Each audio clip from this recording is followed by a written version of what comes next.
The $100 Startup by Guillebeau. By the way, I love books that tell you exactly what they're about in the title, and this book does exactly that. It's the book about how to start a startup or a business or whatever you want, a side hustle with $100 or more, or $100 or less, okay? Because again, it doesn't take that much money to start a business as much as you may think, okay? Now, on top of that, in this video, I'm gonna break down exactly 5 core ideas I found in this book and share with you guys. And on top of that, I'm also gonna give you guys a little summary of the entire book. So if you don't wanna read the book, it's fine if you just read or listen or watch this entire video right here, okay? Now, on top of that, if you guys want to read this book for free, without having to pay for it, well, I'm not a reader, I'm a listener, so I read the Audible, or I listened to the Audible book, and if you want to read that book for free, well, link down below for Audible, you get 1 month for free, and also 2 free books. You get this one, another book of your choosing, or whichever one you actually want. Now, on top of that, if you guys don't know me, my name is TommyBryson, I'm an accountant, and I upload videos on YouTube every single day. Subscribe to the channel, hit the bell to get notified. On top of that, do me a favor and smash the like button. Really appreciate it. Thank you so much. And comment down below, guys, and let me know. Do you think it's possible to start a business or a side hustle or a startup with literally $100? Comment down below and let me know. And if you ask me, tell me, what do you think? The answer is, a business does not take that much money to start. It's kind of like, for example, when you go to a basketball court and you're playing and you're there with your normal shoes, but there's one guy right there with all the gear, the brand new shoes, the brand new sneakers, the brand new t-shirt, the hoodies, the jerseys, and he can't shoot whatsoever. It's kind of like that. If you have a lot of money, that's great. It might help you, but in actuality, it doesn't take a ton of money to make something successful at all, okay? So again, it doesn't take that much money to start a business, believe it or not. Well, this book will teach you exactly how to do it, so there's no need to actually believe it, because it'll show you exactly how to do it in this book. Now, let's go into it and talk about exactly the 5 core ideas I found in this book, which I'm going to break down right now. Now, the first nuggets I want to talk about is all about, passion is only 1/3 of the equation. You also have skill and also customers. For example, guys, you guys know that one person that went to college for horse psychology, and this guy went to college and it turns out he graduated. Awesome, clap clap, he graduated, but now you come to find out you're passionate about horse psychology, but no one is willing to pay you to analyze the psychology of a horse, okay? So now you have a whole bunch of student loan debt, you have no job, and now you're like, okay, what do I do now? Well, the answer is, if you went into college or into a business or whatever you want to do thinking about just that one thing, you'll probably fail. But if you went into it thinking about like, hey, will this actually make me money? Am I good at it? Am I skilled at it? And on top of that, do I actually enjoy doing it? If you get all those 3, you're probably good to go. Okay, now, imagine this, guys, okay? I am very passionate about singing. You might not know it because I don't sing here, because if I do, you might unsubscribe. However, because I'm passionate with singing, I keep it to myself because, again, I'm not skilled at it and no one will pay me to sing. However, they might pay me to stop singing. Okay, I'll be honest with you. But here's the thing. People will pay me to solve business problems because, A, I like doing it. B, I'm good at it, and C, people will pay me. So that sounds like a great business. Compared to horse psychology, A, not on demand, no one cares about it, and again, you went to student loan debt for it, it doesn't really matter as much. So the entire key, guys, is to make sure when you pick a business, a major, whatever it is out there, think about your passion. Do you like it? Yes, check. On top of that, are you skilled at it? Are you good at it? Yes, check. Will people pay you to do this? Is it a yes? Then check. You're good to go, and you can actually start that business and try it out and try to be successful at it. But if you just have 1 of those 3, it's not good. 2 of those 3, you might be miserable if you don't enjoy it, okay? If you have all 3, you're way better off equipped for the entire journey. Now, when it comes to number 2, guys, it's all about making sure if you want to take your entire hobby from a hobby to more of that and just actually make money from that hobby, the answer is this: you have to worry about 2 aspects, and it's income and also cost. Sometimes you might have a hobby, you might love it, you might enjoy it. For example, I know this one person for the longest time ever has been drawing, making pictures, buying equipment, doing this, doing that, and they haven't made a single dollar from it. But Tommy, if you love it, eventually the money will come. Well, the money comes but you have to, in a sense, make sure you're actually doing the activities that will actually attract the money. So for example, this one person draws, does everything, but doesn't focus one bit on the marketing aspect of making those drawings and trying to actually sell them. So example, guys, okay,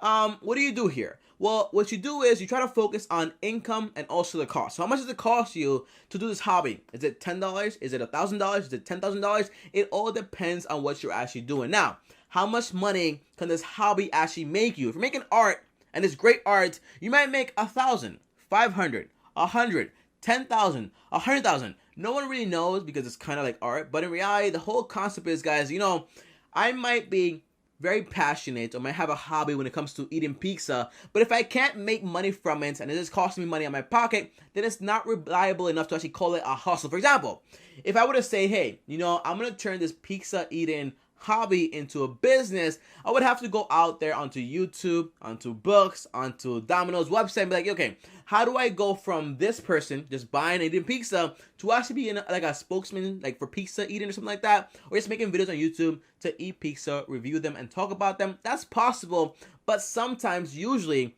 a hobby is just a hobby and a hustle is just a hustle. It makes you money. Hobbies don't make any money. So you have to understand, is what you're doing a hobby or is it a hustle and does it have the potential to actually make you money? If the answer is no, then it's a hobby. Focus on doing it, but as a hobby only. If you want to make money, stop trying to cheat yourself and be like, okay, I'm doing this for a hobby, I love it, and eventually it will make me money, but the answer is usually it won't make you money. So just make sure whatever you're trying to do, if it's a hobby that can actually make you money, then do it, that's great, and eventually you will be successful at making more money from that hobby and turn it into something great. But if it's not, that's fine also. Keep it as a hobby, but try to focus also on building something that can actually make you money in the future. Now, number 3 is all about making sure you keep your plan simple because action always beats complicating things way too much. For example, Tommy, what do you mean here? The answer is, you know, before I started business, I always felt like, hey, it needs to be perfect. And the more complicated it was, I felt like, you know what, the more efficient it is because it's complex and it's so incredible and so amazing. The answer is, whenever I would work with someone, they'd be like, Tommy, what's going on here? I don't understand that. I'd be like, you know what, it's complicated, yes. However, it's efficient. The answer is no. It's just complicated. You want to simplify everything. That way, anyone that comes into your business can actually understand it and make the entire aspect of doing work for you a lot more efficient. So what do you do, guys, here, okay? You want to focus on the activities that produce the most amount of success or results. In this case, a business is all about making money, to be honest. So you want to focus on that. And also about making sure you actually solve all those problems with your customers. But the whole point is you want to focus on what it is you have to do to actually produce those results you actually want. And once you figure out how to simplify it. Once you simplify it, you're ready to go. Don't try to complicate it. So like, oh my gosh, you know, Bob, what's going on here, Bill? Well, I'm trying to do this entire equation here, but I just can't because I can't find out the statistic formula. No. Just make it very simple to understand on any level. So no one has to go through training or anything crazy. Make it simple because simple always wins. Now, number 4, guys, is that, you know, the customer usually sometimes doesn't really know what they want. And sometimes what they say they want versus what they actually want is kind of different in some cases. For example, guys, I want you guys to take a guess here. Take a guess at this, okay? What company do you know people complain about every single year, but yet people buy around the world around 200 million units of their products every single year? Comment down below and let me know which one do you think it is. Now, I'll give you 3 seconds. 1, 2, 3. By the way, you can just pause the video if you want to, and it's like infinite seconds, but I just want to do it like this, okay? Now, the answer is this, guys. The company that everyone complains about every single year, however, they sell around 200 million units every single year, is actually Apple. Now, Apple doesn't really focus on what you think you want, but actually what they think you know that you don't know that you actually want. Now, it sounds complicated, but in reality, it's true. Sometimes people might say, you know what, I want this, but in reality, what the customer wants is a great experience when it comes to using a cell phone, being able to be reliable, to use it properly, a good camera, good interface, and that's awesome. Simple always wins. Like I said before, prior to this. Now, you might say, no, Tommy, I want it to be more complicated. I need an Android. That's fine also. But the concept is the customer doesn't always know what they want. So, Tommy, what do you do here? Well, the concept is you want to focus on what the customer actually needs and not just on what they say they want. Okay, now, by the way, an ultimate tip to this, guys, is this, okay? Sometimes you might do a product, like you might say like, hey, I'm gonna start making these horses, sell it online, and you might start selling these horses, and it might be like, hey, I sold 100 of them. I got 99 positive comments, and one person said, you know what, I hate your horse because this hair right here is out of place. You might be like, you know what, you might be like, okay, I need to send this back and make sure it's fixed. The answer is no. The customer is not always right. Sometimes you might get this one person that's angry in the comments, in your business, at your house, at your workplace, wherever it is, and sometimes you just can't help that person because sometimes it's not about your product or your business, but it's about them. So you can't react like that. Now, if 50% of the people are saying like, hey, I don't like the horse, its leg is messed up, then you might have to change it because, again, you have a large percentage of people complaining about this one thing, so you want to make sure you fix it. But again, the customer doesn't always know what they want, so you have to know exactly what they want for them. In a sense, when it comes to business, you have to be creative and you have to be the one making sure you make those products and decisions that's going to help your customers as they actually need, and not just on what they say they actually want. Now, number 5 and the final nugget that I actually found in this book, guys, is all about you have to be proactive and be ahead of the entire thing whenever it comes to solving problems in your business that haven't even occurred yet. So for example, have you ever been to a website and you go on the website, you try to buy something and you can't? The experience is trash, it's not good, and you can't do what you actually want to do. And you're like, you know what? I'm not going to come back here ever again.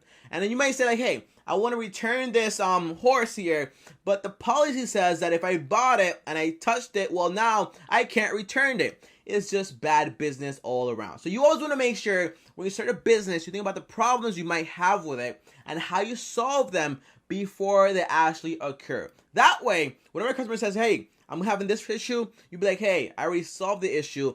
Here's how you solve it yourself also. Or, hey, I already solved it. That way the customer won't even talk to me about it. Now, B is usually the best option ever because that way the customer never finds out, never complains about anything, and you're good to go. And you have a steady business that flows excellently, okay? So the concept is here, you want to make sure you think about the problems before they happen. That way you're always ahead of the times and not behind. Very important here, guys. Now, the last thing I want to say is this, guys. If you made it all the way to the video, thank you guys so much. But I do want to say this one last thing here, and it's that, you know what?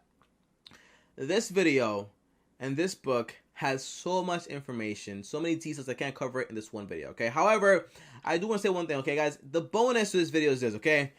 This book contains so much applicable information to a business, from sales to actually getting managers, to doing every single aspect of your business. So I highly recommend you take this book out because, again, it's not just about like, hey, you do this, you do that. No, it's more about like, hey, here's all the information you need to start a business and how to do it, which is very helpful if you ask me. I hate those books where it's like, hey, you do this. That's about it. I love books that tell you exactly what to do and how to do it. That's amazing to me. Now, guys, comment down below and let me know, are you guys going to get this book? And again, if you don't have the money for it, link down below for Audible. You get 1 month for free. You get 2 free books. And on top of that, it's free. So why not? Comment down below and let me know, are you going to get it? I'm going to try to actually start a business with $100. Comment down below and let me know. And as always, guys, if you guys enjoyed this video, like the video, really appreciate it. Subscribe to the channel, hit the bell to get notified. And if you want to talk to me one-on-one, uno, just DM me on Instagram at TommyBryson. And on top of that, if you want to watch all the videos I've done so far on books, well, click this playlist right here. It contains every single book review I've actually done so far. And click my face right here. You'll subscribe to the channel right now. I'll see you guys tomorrow. As always, thanks for watching and peace.